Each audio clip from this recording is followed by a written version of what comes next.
आजच डाउनलोड करा आणि तुमच्या आवडत्या मालिकांचा आनंद लुटा। तुम्ही सांगितल्याप्रमाणे ते पत्र मी पोलिसांकडे घेऊन गेले होते आणि त्यांना केस मागे घ्यायला सांगितली। त्यांनी फायनली केस बंद केली आहे। वा, हेच मला तुमचं लय आवडतं बघा। बरं, ते पत्र कुठे आहे? ते पत्र हा, ते तर तुमच्या भावाने पुरावा म्हणून ठेवून घेतलं। जरा तरी डोकं असलेल्या बाईसारखं वागत जाओ। तुम्हाला माहिती आहे ना माझा भाऊ किती संशयी आहे। त्याने परत तुमच्या नवऱ्याची केस चालू केली तर काय करणार? तपास चालू केला तर काय करणार आहात तुम्ही? हे बघा, मी काही मुद्दामून केलं नाही। त्यांनी पुरावा म्हणून ते मागितलं आणि मला ते द्यावंच लागलं। माझ्याकडे दुसरा काही पर्याय नव्हता। ठीक आहे, जे झालं ते झालं। हा, सॉरी, मी वरडायला नव्हतं पाहिजे तुमच्यावर। एक काम करा, आज रात्री त्याच मंदिराजवळ भेटा मला, रात्री 2 वाजता। चालेल, मी येईन, पण तुम्ही याल ना नक्की?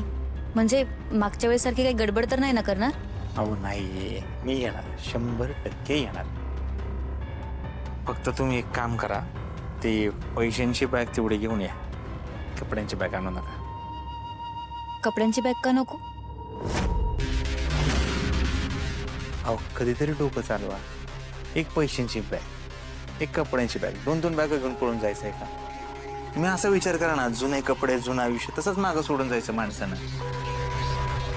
आपल्याकडे एवढे पैसे आहेत, नवीन कपडे विकत घ्या। नवीन कपडे विकत घ्या म्हणजे? तुम्ही नाही येणार आहे माझ्यासोबत मुंबईला? हे बघा, मी तुम्हाला आधीच सांगितलं होतं, मी एकटी मुंबईला जाणार नाही।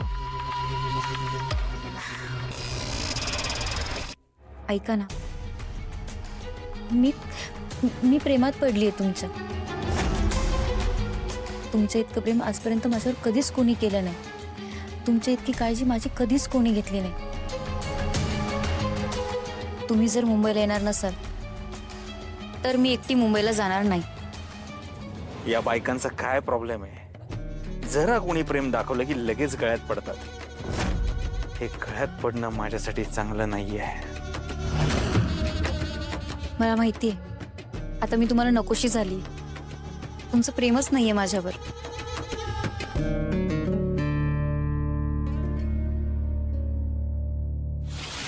असं नाहीये हो।